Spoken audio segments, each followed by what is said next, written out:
Salam, salam, outsider. Le débrief commence maintenant. Il n'y aura pas de back-to-back pour Léo Messi finalement. C'est dommage quand même, c'est vraiment dommage. Je ne vais pas vous mentir. Pourquoi? Parce que moi, sincèrement, Léo Messi, je l'aime beaucoup. Je l'aime beaucoup pourquoi? Parce que c'est un grand joueur de football. Parce que Léo Messi, au travers de ces années, il nous a fait rêver. Moi, personnellement, il m'a fait rêver, il m'a fait kiffer. C'est un joueur d'un autre niveau, c'est un joueur d'un autre calibre. Si on était sur Terre et que sur Terre, on devait décider qui était le meilleur joueur de football, sans aucun doute, sûrement, j'aurais dit Cristiano Ronaldo. J'aurais dit Cristiano Ronaldo. J'aurais dit factos, parce que Cristiano Ronaldo est un joueur d'un autre calibre. Parce que Cristiano Ronaldo, quand il était là, il n'y avait personne qui était capable d'arriver à sa cheville. Le seul qui était capable, je dis bien, d'arriver à son niveau, de s'asseoir à sa table et même d'être au bout de la table en tant que patron, c'est bien Léo Messi. Et cette compétition, encore une fois, il nous l'a montré. On a eu l'occasion de voir un Léo Messi grandir au courant de sa carrière. On a eu l'occasion de voir un Léo Messi tout rafler avec Barcelone. Le grand Barcelone, vous-même vous savez, du Xavi, du Iniesta, du Busquets, du Pep Guardiola, même après si tu veux, du Luis Enrique dans ses débuts. Et on s'en rappelle de Luis Enrique parce qu'on sait maintenant le Luis Enrique ce qu'il vaut aujourd'hui en fait, tu vois, 2 fois vainqueur de Ligue des Champions avec le Paris Saint-Germain. Donc du coup, on se rappelle de Léo Messi en club. Il y a eu quelques échecs et puis tout cela, des Ligues des Champions et tout, mais c'est pas la fin du monde. Il a tout gagné avec Barcelone en club. En équipe nationale, c'était compliqué. Copa América 2016, Léo Messi perd la Copa América à New York, dans ce stade-là, au MetLife Stadium. Léo Messi sort, vous vous en rappelez pas? Moi, je m'en rappelle très bien. Il sort en entrevue, il dit j'arrête. Il dit j'arrête avec l'équipe nationale parce que l'Argentine mérite mieux, parce que l'Argentine mérite de gagner. Mais malheureusement, il n'arrive pas à gagner parce que Messi était sur échec, sur échec, sur échec. 2006, 2010, 2014, et je parle même pas des Copa América. Il y en a plusieurs, en fait, ça n'a pas fonctionné. D'autant plus qu'à un moment donné, je vais pas vous mentir, en Amérique du Sud, c'était un peu du n'importe quoi. Et à un moment donné, ça faisait des Copa América back-to-back. Je me rappelle, je pense qu'on a eu une en 2015 et une en 2016.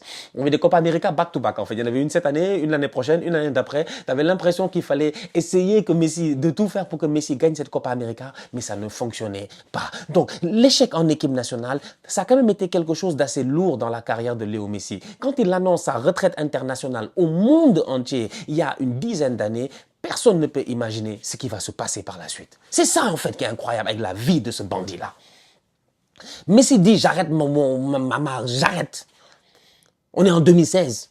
Pendant 1 an et demi et quelques, il arrête. L'Argentine doit se qualifier pour la Coupe du Monde 2018. L'Argentine ne peut pas se qualifier pour la Coupe du Monde 2018. L'Argentine galère pour se qualifier pour la Coupe du Monde 2018. Le coach de l'Argentine, c'est un tocard, c'est Sampaoli. Vous vous en rappelez pas? Moi, je m'en rappelle. Jorge Sampaoli, petit, nerveux, beaucoup de tatouages, Marseille, machin. Il a été partout, Séville, etc. Il passe son temps à courir sur le banc de touche, à être là, à marcher à gauche et à droite. Tu sens que le boy, il est stressé. Il est encore plus stressé que Léo Messi. Donc, du coup, c'est cette Argentine-là, de Sampaoli, avec des Dario Benedetto. Et oui, des Dario Benedetto, en fait, des Master Tocard. C'était vraiment une Argentine de nullard. Miskin à lui, franchement. Il est passé de Palacios et de Higuaín, des gars qui se géraient pas en équipe nationale, à des Benedetto. Donc, Léo Messi est obligé de revenir en 2018 en équipe nationale pour un peu sauver cette équipe nationale d'Argentine-là, pour lui permettre d'aller à la Coupe du Monde. Et l'Argentine va à la Coupe du Monde. Malheureusement, elle tombe sur qui? Sur un phénomène, Kylian Mbappé.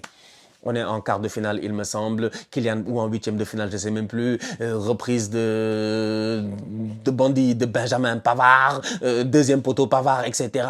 Kylian Mbappé fait les accélérations sur les Otamendi. Et puis tout cela, il les laisse là-bas comme du n'importe quoi. La France élimine l'Argentine. Léo Messi était revenu après avoir dit en 2016, j'arrête, pour gagner la Coupe du Monde 2018. Miskin à lui, il est éliminé par Mbappé. À ce moment-là, c'est un échec. Mais jusqu'à présent, c'est pas terminé. Il continue. 2019 arrive. Ils ne gagnent pas la Copa América. Ils ont perdu. 2019, c'est la Copa América que les Jesus là, ils ont gagné avec Neymar. C'est la Copa América où Neymar se blesse avant la Copa Miskin. Le Brésil gagne la Copa América sans Neymar. Neymar, lui, il n'a pas de chance. On va faire une vidéo sur lui un autre jour. Lui, c'est un phénomène à part Neymar. Le vacancier des États-Unis. Il est parti aux États-Unis pendant 3 semaines pour rien du tout. Il fallait amener João Pedro. Donc, du coup, on va être très sérieux. C'est un Léo Messi. Même en 2019, 1 an plus tard, après la Coupe du Monde, il ne gagne pas la Copa América. Il ne s'en sortent pas. Miskin à eux. Je pense même qu'il prend un carton rouge et tout ça. C'est le bordel. Mais ça arrive. Ça arrive. La Copa América, il va la gagner. Effectivement, 2 ans plus tard, il la gagne.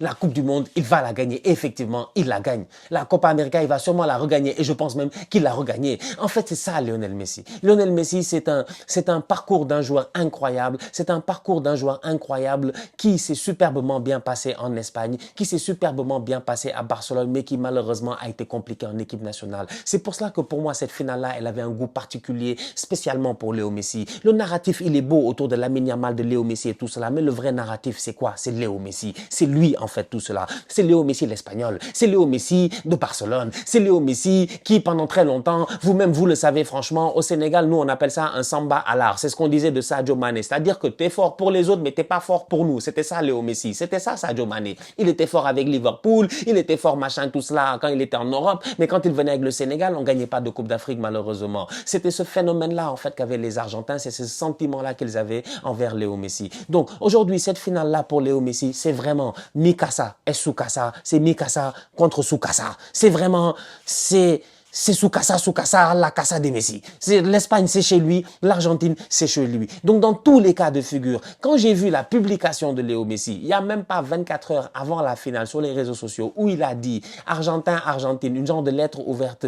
Quoi qu'il arrive demain, dans tous les cas de figure, en fait, merci pour le soutien et tout. Je savais qu'ils s'en foutaient, en fait, de gagner cette Coupe du Monde ou pas. Il a déjà mis les points sur les i et les barres sur les t. Léo Messi est venu il y a 4 ans, je dis bien, à 35 ans, au Qatar. Il est venu, il nous a traumatisés. C'est un Messi en demi-finale qui fait accélération sur Guardiola, qui est à la fleur de l'âge, au top de sa forme, qui est plus puissant que Messi. Mais Messi, il est beaucoup plus intelligent et roublard que n'importe qui. C'est ça, Léo Messi, en fait. Il y a 4 ans au Qatar, quand il gagne, on pense que c'est terminé. On se dit, tonton, ça va, c'est bon, t'as fini le jeu, t'as gagné la Coupe du Monde. Personne ne l'a jamais fait, franchement. Les ballons d'or, tu les as tous. En plus de ça, voilà, on te redonne un autre ballon d'or. Donc c'est bon, ça va, arrête. 4 ans plus tard, 39 ans, il va aux États-Unis, il se prépare pendant 2 ans, il vient, il nous traumatise. Je vous l'avais dit. Les outsiders qui me suivent très bien et qui savent très bien, il y en a même, j'en ai vu un qui l'a dit dans les commentaires il n'y a pas longtemps, ils le savent, je vous l'avais dit.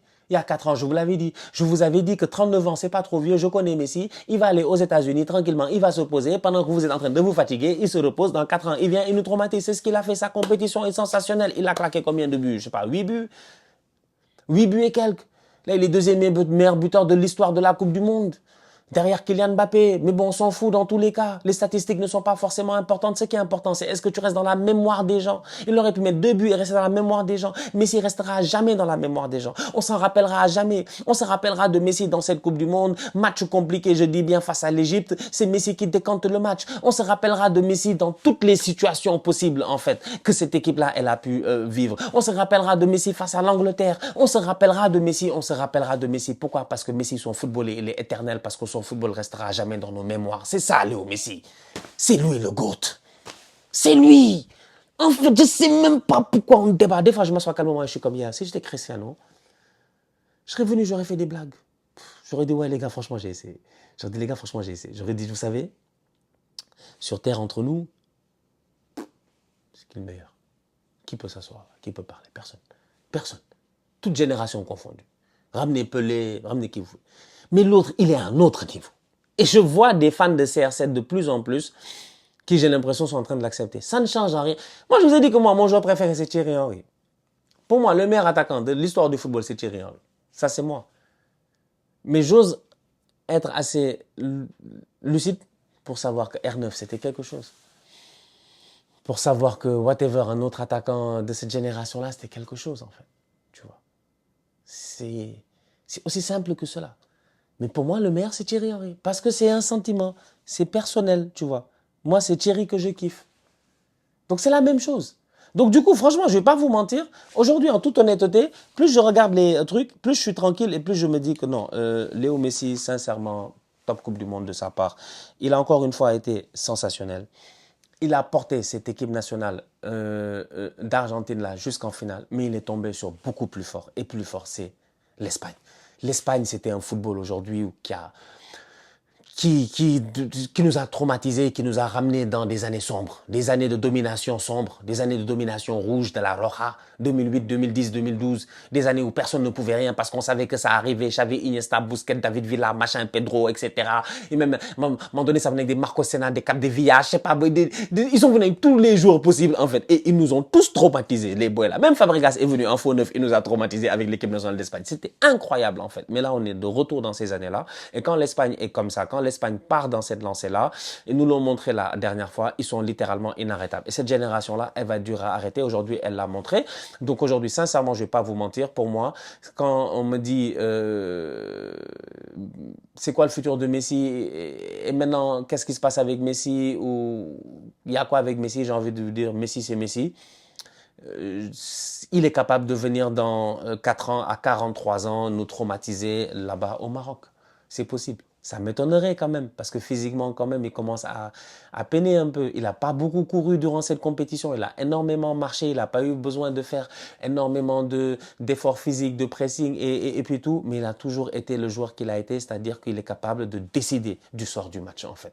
Donc, c'est ça la force de Messi. S'il est toujours capable de décider du sort du match d'ici les 2-3 prochaines années en MLS avec Miami, qui sait, tout est possible. Cependant, je pense que l'Argentine aussi arrive à un moment donné à la croisée des chemins. Et c'est là où je veux en venir, parce que c'est l'après-Messi, tu vois. Il faut commencer à penser à l'après-Messi en Argentine. L'Argentine a dominé durant ces dernières années. L'Argentine a montré qu'ils étaient éventuellement la meilleure équipe du monde au courant des dernières années, il n'y a pas de souci, mais c'est parce qu'il y avait un renouveau de Léo Messi, tu vois. Donc du coup, une fois que Messi va partir, une fois que cette personne pour qui vous vous êtes battu, cette personne pour qui, comme j'ai dit tout à l'heure, qui a décidé d'arrêter l'équipe nationale en 2016, qui a arrêté pendant 1 an et demi, voire 2 ans, qui est revenu, et vous avez dit non mais il est revenu pour nous, donc on va se battre pour lui. Ce sentiment-là, cette fusion-là qu'il y avait, leur a permis de faire 2 finales de Coupe du Monde d'affilée. Mais pour la troisième, ça peut être un crash total. Donc là, il faut penser à l'après-Messi. Elle sera comment? Comment tu fais l'après-Messi dans une équipe où émotionnellement ça vit pour Messi?